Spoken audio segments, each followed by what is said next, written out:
in Taiwan. My name is Chris. Thank you so much for having me at your conference today. I hope you've enjoyed all the other sessions. To start with, I'll share a little bit about myself. I was twice the co-founder of a startup in Australia, and in both cases I was the Chief Technology Officer. I'm now a startup CTO coach and a domain-driven design trainer and consultant.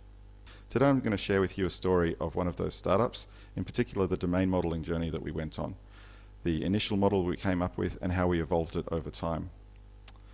To explain this landscape, I have to give you a bit of context about the business. We were working in the domain of insurance and claiming and payments. A typical interaction in this environment would be a healthcare professional, such as a doctor, would issue a request to the Australian government requesting a quote. How much would you pay me to do some work for a person? They would come back with that quote, perhaps $50, and later the healthcare professional would say, okay, I did that work, and then they would receive the funding. Sometimes the person receiving the care would also be involved in the payment for services over and above what the Australian government would fund. This seems quite simple, but when we look at the broader landscape, it gets a bit more complex. We have this interaction that we just explored, but then there's also hospitals who also request funding from the government.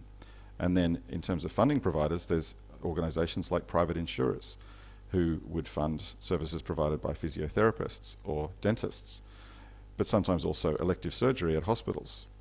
We also have state-based schemes for things like workers' compensation if someone is injured at work, or perhaps if they're injured in a road traffic accident. In some states this is covered.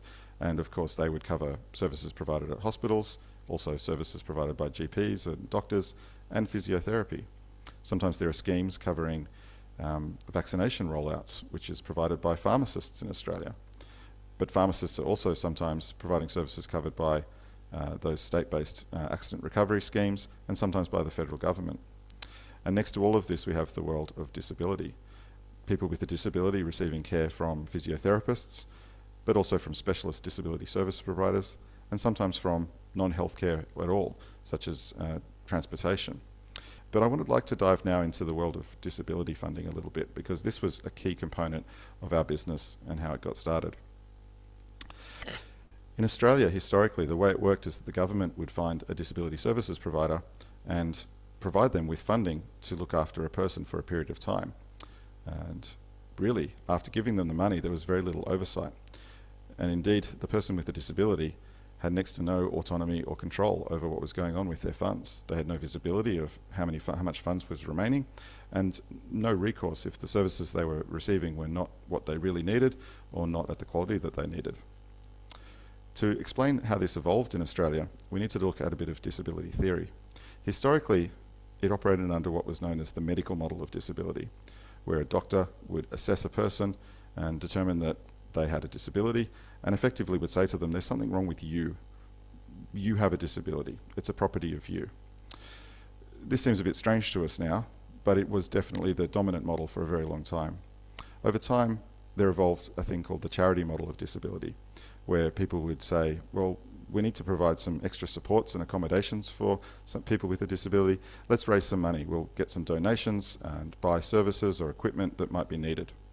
Whilst this was well-meaning, it still left people with a disability dependent on that source of funding. If it disappeared, they no longer had access to those services, and they still didn't have a lot of choice and control in their lives.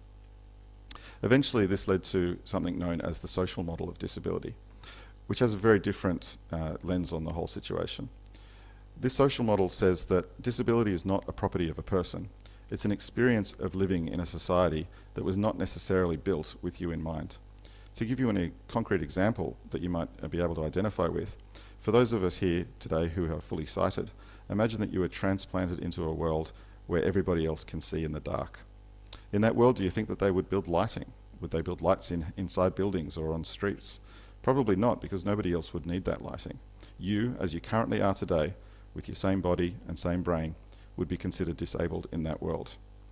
This story kind of highlights what it's like to live as a person with a disability, living in a world that was not built for you, and without necessarily equitable access to all the other services and things that are available in society for most people. I don't want to disregard the fact that some disabilities carry with them the experience of pain and discomfort, and obviously environmental and social factors don't necessarily affect that.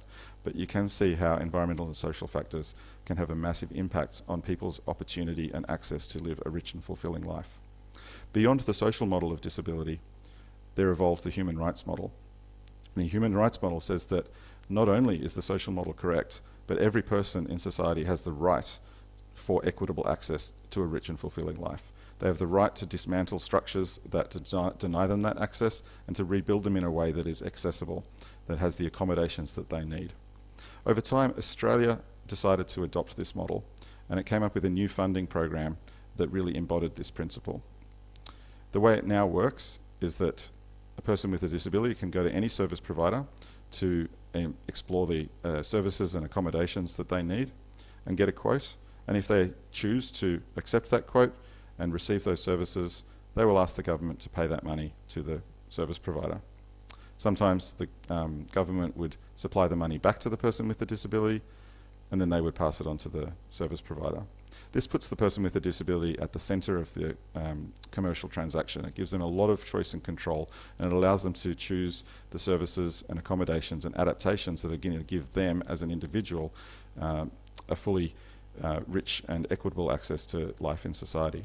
Because it's really important to note that the lived experience of everyone with a disability is unique to that person. No two disabilities are the same. And I also want to note, while we're looking at this page, that although I've used the iconography of a wheelchair in relation to that point that every lived experience is different, I'm not indicating in any way that the experience of every person with a disability is the same as that of a wheelchair user. This is just a convenient piece of iconography to illustrate what we're talking about. So if we go back to this landscape, every one of these interactions was a very different kind of process. Some of them were websites, some apps, some paper invoices. Now, we decided that this is something that we could help with, but when we explored it and looked into the world of disability, this was the space that we thought we could have the most impact and the space that we wanted to help. So we set ourselves a mission as a business to support the success of this new disability funding model by facilitating transparency, efficiency, and ease of access to claiming and payments. The challenge in this environment is what's known as the chicken and egg problem. We couldn't offer value to any one of the participants in this transaction without necessarily having already had a number of people or entities on other parts of the transaction already signed up to us. Luckily for us, because of the way that this new funding model works, at the very start of the process, the person with a disability would consult with the government and agree on a plan. They would agree on goals for their lives and what budgets are appropriate to help them meet those goals. When we look at the financial interaction, what that allowed us to do is to focus in on just the interaction between the person with a disability, their community of care, and the service provider. And because many of these relationships were already in existence, we were able to offer a service that would actually help people with managing their plans and tracking the usage of their plans without necessarily going all the way to interacting with the financial transactions at that point in time. So we set ourselves an initial goal to support participants in managing the use of their plans. So with that background and context, we can now start to talk about the system design and in particular the domain modelling journey that we went on. We were very much inspired by Eric Evans' book, Domain-Driven Design, Tackling Complexity in the Heart of Software. In this book, he uses a technique known as responsibility layers to help organize the large-scale structure of the system. In this diagram, he illustrates that domain concepts at the top have dependencies on domain concepts in layers below, but the dependencies never travel upwards in the other direction. A more concrete example he gives in the book shows some potential layers. We were inspired by this model and created a 3-layer model for us. The arrow indicates the dependency direction. So this is quite similar to in a typical technology stack where you would try and isolate your presentation layer and your persistence layer and ensure that the layers at the top are aware of the layers below but not in the other direction. But in this world, we're not talking about technical concerns, we're talking about domain concerns, concepts in the business and in the customer's mental models of how the world works. We also decided to adopt event-driven architecture, and this worked really well with this dependency flow because it allowed the events to bubble up through the layers as activity occurred in the system. To explore our context map more concretely, in the admin layer we envisaged a provisioning bounded context, and then in the operations layer a claiming bounded context and a plan tracking bounded context. The claiming context managing the receipt of requests for payment and claims for actual services provided, and the plan tracking context managing forecasting and representing how much money a participant had left in their plan for the year and visualizing that for them. In the future, we hoped that we would have a settlement context in the finance layer that would handle the actual movement of money, a reconciliation context that would help track that all the money was going in the places it was supposed to go, and a billing context, because of course at some point we would need to get paid and we would need to issue invoices for our services. I've used the term bounded context here a little bit, and I think that given that this is a domain-driven design context conference, I'm sure everyone knows what I'm talking about. But just to be clear, each of these contexts allowed us to draw a boundary around the domain models that were tailor-made and suited to the purpose of what we were doing in each of these parts of the process. Because we were a startup, we didn't want to have to build the whole thing before we launched. And because we had set ourselves that initial goal, we were able to focus in on the plan tracking context, which would allow participants to visualize their plans and the funds remaining, and the claiming context, which would allow us to receive information from service providers about the services that they had provided. So to explore those interactions in a bit more detail in how the contexts interacted, we would receive a request from a service provider. It would flow into the claiming context. The claiming context would evaluate a set of rules and then notify the person with a disability who had the opportunity to confirm or deny whether that service had been received. If it was all okay, it would flow through to the plan tracking context, which would then compute data that would be visualized in an app so that participants could monitor their spending and forecast how much money they had remaining for the duration of their plan. We were able to launch this very quickly, in about a month, and we started to get some really valuable feedback, including, for example, that although the chart on this diagram shows the line going up, perhaps reflecting the amount of money that has been spent so far, we got some really valuable feedback that what they would really prefer to see is a line going down, reflecting how much money they actually had remaining left to spend. Seems obvious in hindsight, but this is really illustrative of the value of launching early and getting feedback from your customers. And that did affect the models, and we evolved the models in the plan tracking context in order to support that request. So initially this was going quite well, and then we encountered a use case we hadn't predicted.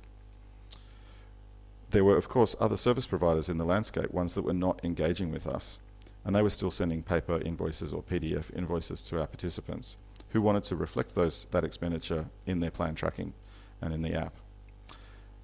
What were we going to do about that?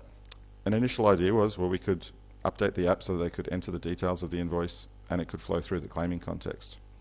But the problem here is that the models in the claiming context had been designed specifically for the original purpose. It didn't really suit well the idea of a free-form invoice being submitted that didn't necessarily follow the data standards that we had set up for the invoices we were receiving from the service providers who had connected with us. So we quickly realized that this was actually a new bounded context. And one of the great things about domain-driven design is that when you recognize there's a new bounded context, you have the freedom to create exactly what you need in that new bounded context without interfering with the code that you've already written to fulfill those other purposes. So we built a new pay invoice bounded context, and we set up the app to receive the invoice data into that context.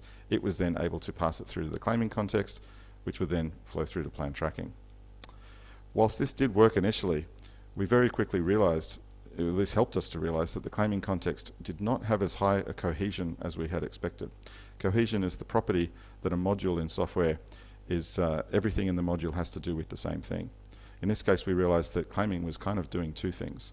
On the one hand, it was processing the data, both files being received and API calls from the service providers, and on the other hand, it was checking all the rules and mediating the interaction with the with the participant to check whether or not everything was okay with the service from their perspective.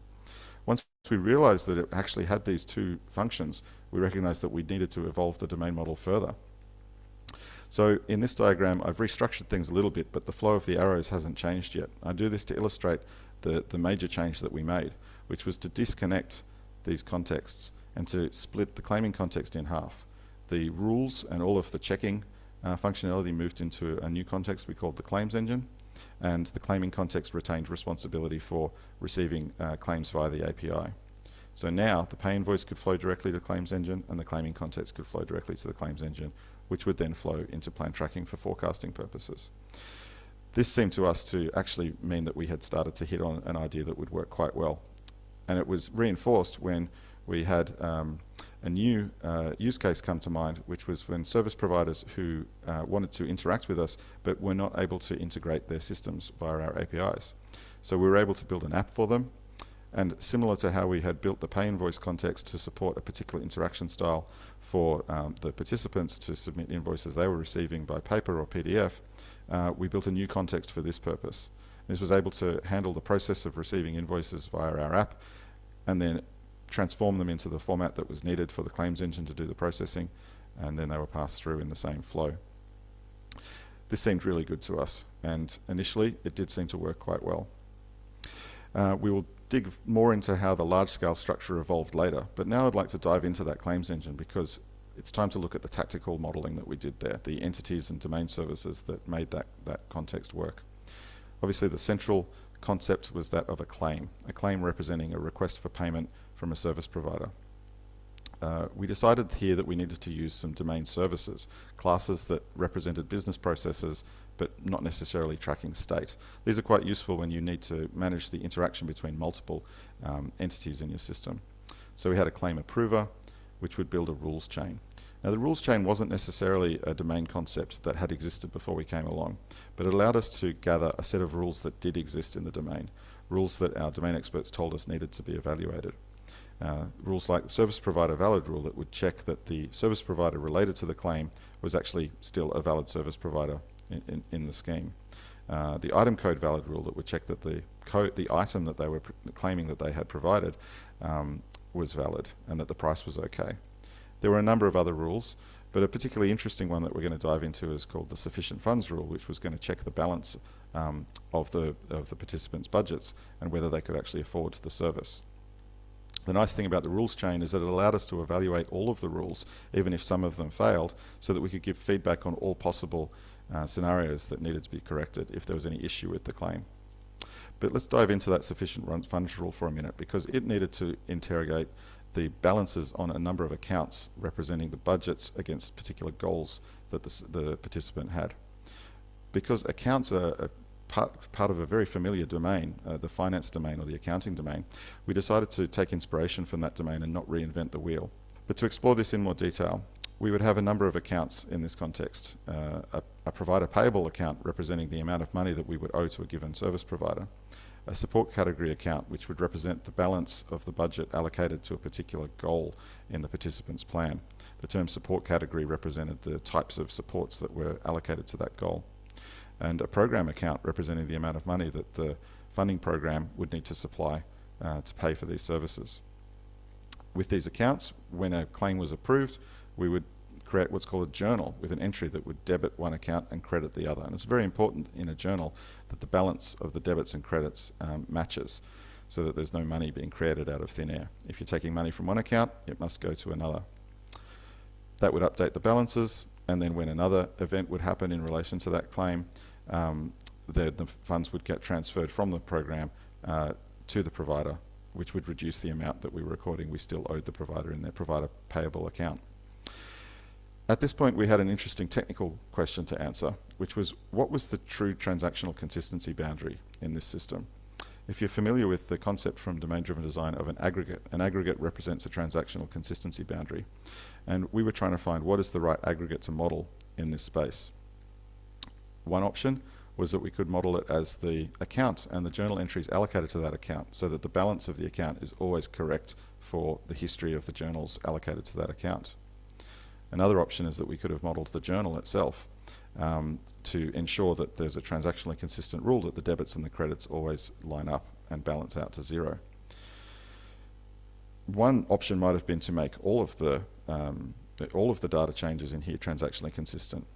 And this is actually, interestingly enough, one of the common classical scenarios that's outlined for the purpose of a database transaction. It might be difficult to read that there, but it talks about how movement of money from one account to another is the original and classical reason that you might represent a database might use a database transaction, because you want to make sure that no part of the operation fails. Those of us who have been exposed to domain-driven design, though, might realize that there's some particular flaws with this approach. And it comes into play when we have systems that need to scale up, when multiple operations are happening at the same time. If we have a transaction that starts where the balance is checked and then updated, and then the balance on the other account is updated and the journals are added, and then another transaction starts at the same time before the first one has completed, when it checks the balance, that balance will be stale. When it gets to the end of the second transaction, we have to make a decision about what we're going to do. Unfortunately, for some teams that have not considered this thoroughly, they do the default, they do nothing, and as a result the data ends up being incorrect, and sometimes that's not noticed until much later. Thankfully these days a lot of the frameworks that we use for persistence give us the opportunity to detect the fact that there has been a concurrent change. you might see that as an optimistic or a pessimistic concurrency control in your persistence layer. When that's detected, you can fail that second transaction and propagate that failure back up to the user. But that's not a great user experience because they've done nothing wrong. That second transaction should have succeeded, and yet it was being failed just because it happened to come in at the same time as another transaction.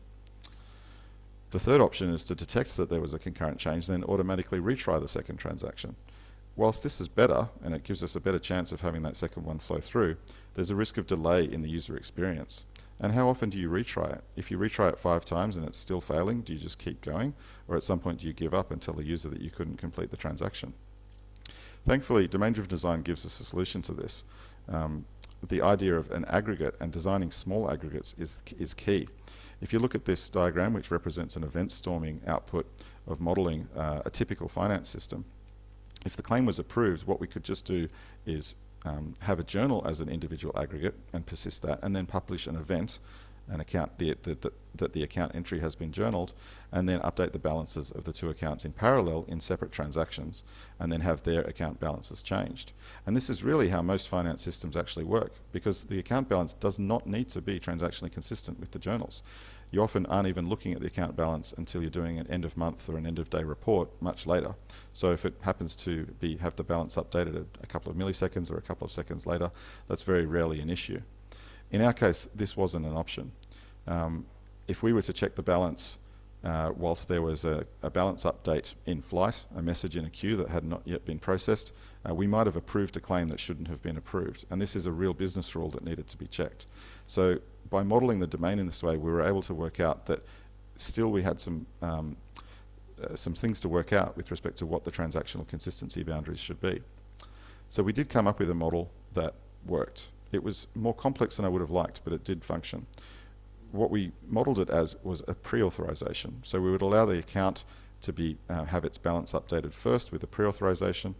If the pre-authorization was successful, that would allow the claim to be fully approved, which would then flow through to journaling and finally updating the account balances correctly and removing the pre-authorization. The nice thing about this approach is it allows us to give the user feedback very quickly about the actual business operation that might fail. The fact that there were insufficient funds in the account. The rest of the operations could genuinely be eventually consistent, happening at any point later. And the nice thing about this is if there was a concurrency issue and they needed to be retried, they could be retried as many times as they needed, because it didn't really matter if it would take many minutes or 10 minutes or even an hour before those operations were completed. So modeling out where are the real transactional consistency boundaries can really help in these situations by allowing you to split the operation and reduce the risk of concurrency and contention. But what I realized that this was actually probably way more complex than we really needed. In the aftermath, many years later, unfortunately, I realized that we were probably a bit too strict about the rule that you should only change one aggregate in a given transaction. If we had modeled out the genuine contention points in these transactions, we would have realized that the participant's account was very low contention. A participant is not generally involved in multiple concurrent transactions at the same time, whereas the provider's account was high contention because they might have many workers working concurrently who would potentially be submitting transactions at the same time. So we had a low concurrency and contention scenario for the participant's account and a high concurrency and contention scenario for the provider's account. If we had detected this, we perhaps would have felt more comfortable transactionally committing the participant account balance update with the original journal and actually committing 2 aggregates in the same transaction, and committing the provider's account in a later transaction in an eventually consistent way.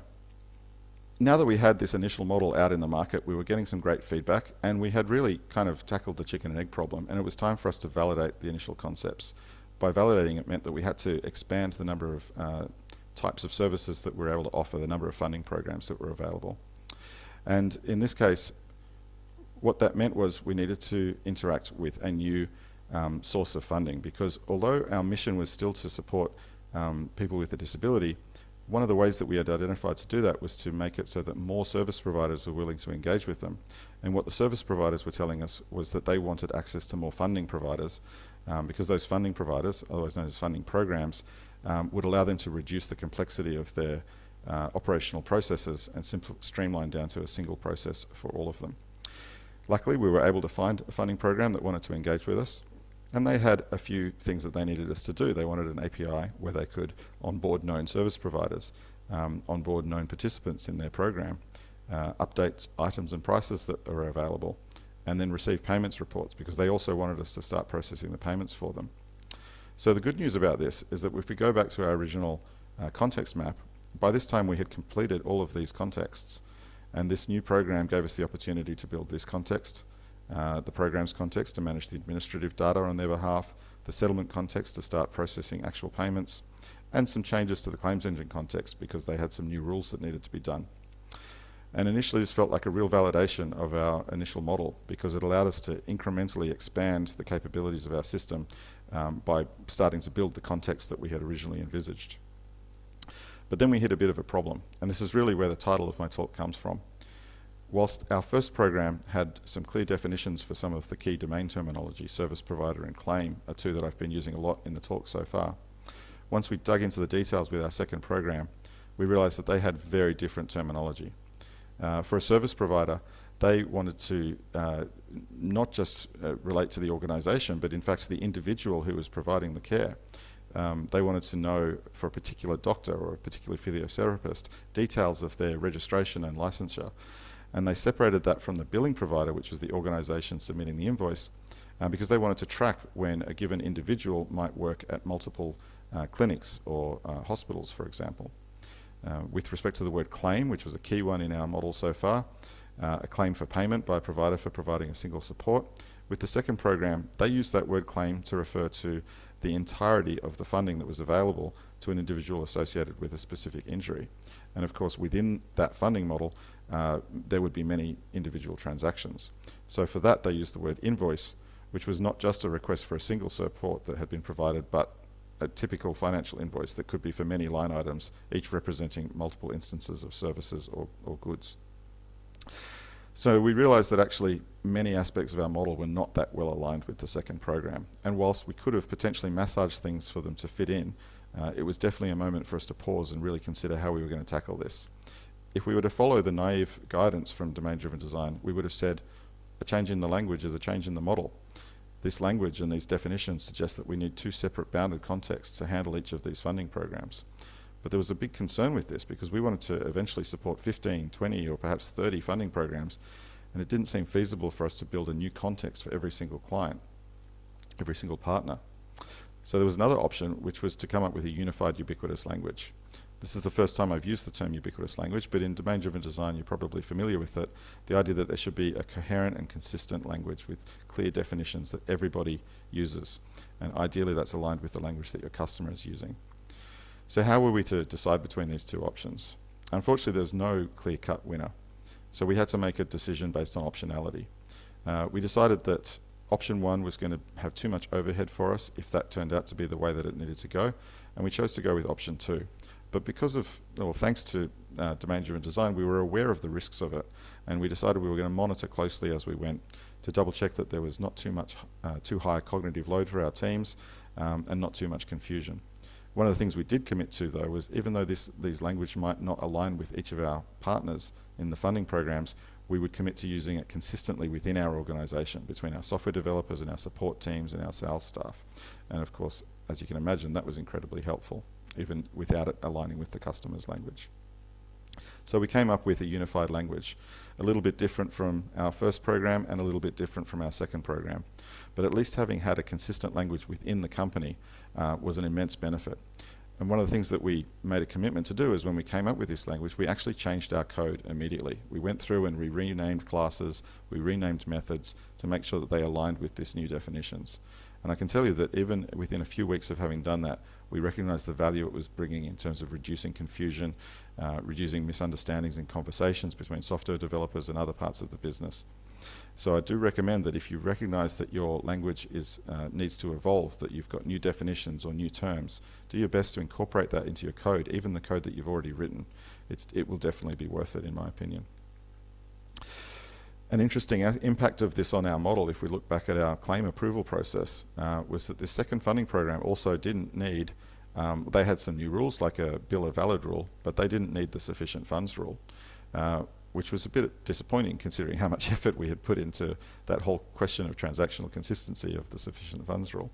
But in their model, they didn't have a limit on the amount of money that could be spent. They didn't want to block people from receiving care that they might need in the recovery from an accident.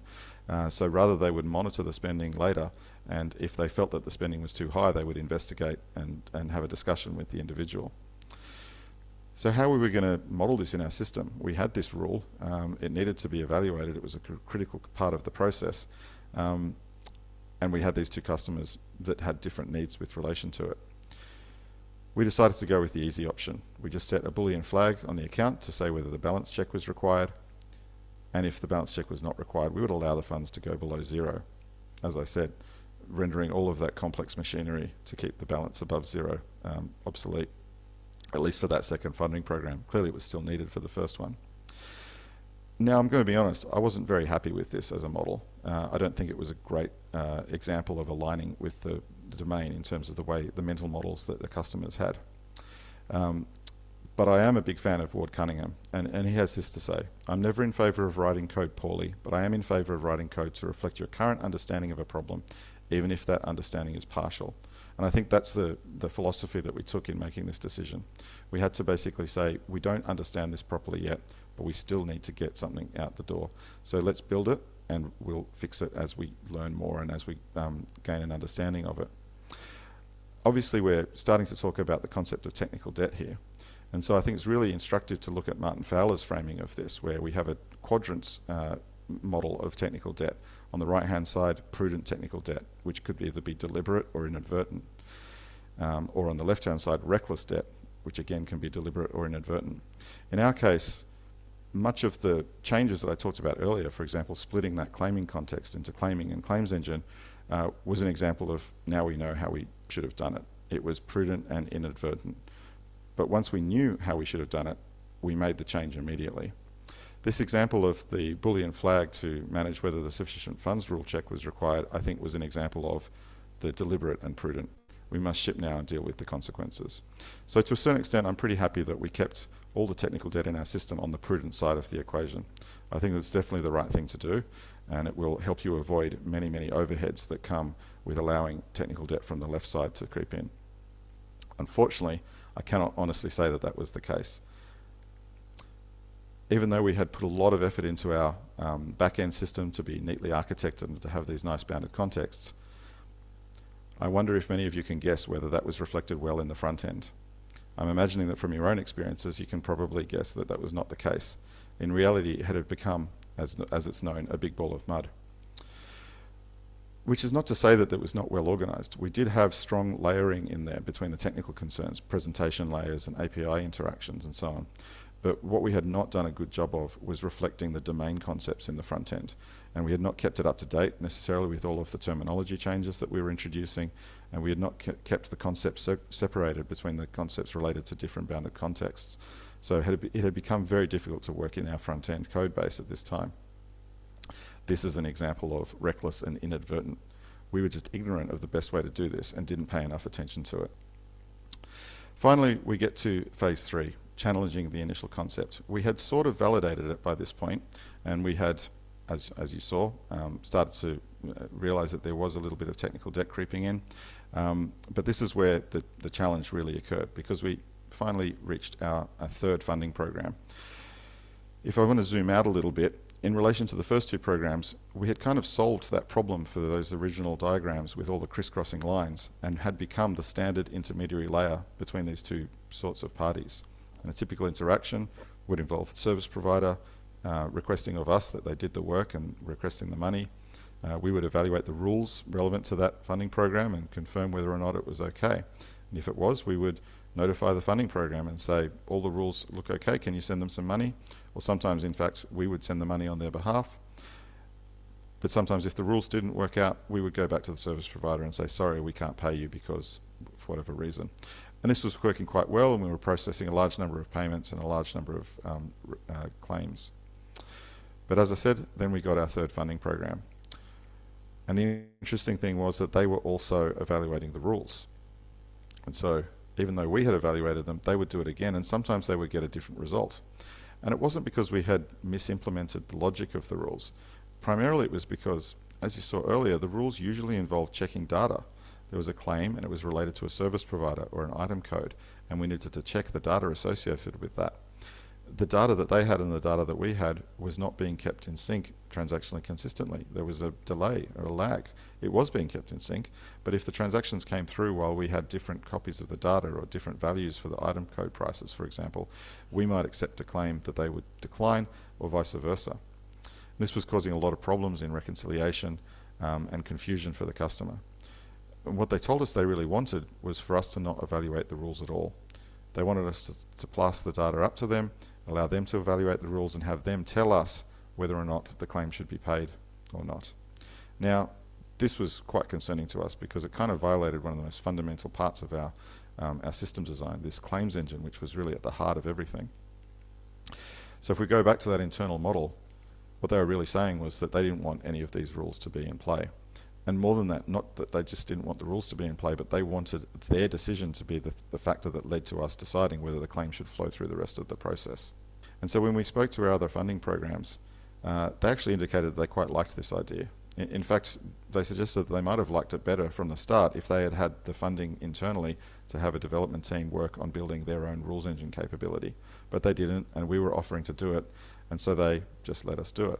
So what we worked out was that what was really needed by the industry was not a claims engine, but a routing engine, something that could route the claims through to the appropriate party that would evaluate the rules, give us the decision, and then we could still facilitate a coherent and standardized response to the service providers as well as the movement of the funds. We already had a lot of clients, so we had to come up with a scheme for engaging with the new funding programs that wanted this model, and also allowing the old funding programs to sort of gradually migrate across. So what we did was we conceptually moved our V1 up into the corner, and we built a V2 as a routing engine. This third program was the first one to engage with that V2, and for the other programs we wired it up so that when requesting whether or not a claim should be approved, we could actually query our old system, our V1 system, which, as we've been talking about, had the rules engine in it for those funding programs.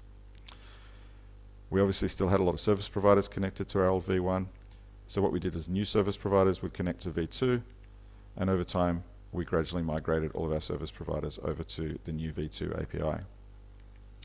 Eventually, the funding programs that were connected to V1 were also able to migrate, and we were able to retire V1. Not all of the funding programs wanted to connect directly to us under this new model, and so we did end up building adapter layers, or you might know them as anti-corruption layers, that would allow us to translate between our V2 model and the funding program's specific model or technical interaction requirements. And this means that we kind of ended up with something that's a bit of a hybrid of those two options that I explained earlier. We did have a unified, ubiquitous language for our core system, for the routing engine and the payment processing capabilities and the service provider interactions. But we had some bounded contexts that were kind of large-scale anti-corruption layers, and they incorporated the specific languages of those funding programs in the translation from our system language to theirs. And I think this approach is probably where we should always have been if we had understood it. But of course you can't understand these things until you give it a try, until you do it and learn by experimentation. I'd like now to explore briefly the internals of this V2, because I think there's an interesting lesson there as well. Part of how we solved that issue with the front end and the big ball of mud was that we rebuilt it as a separate system. We wanted it to look exactly like the kinds of systems that our other service providers were using. So instead of being a front end to our back end systems, we started to treat it as its own third-party system that was interacting with our same public APIs.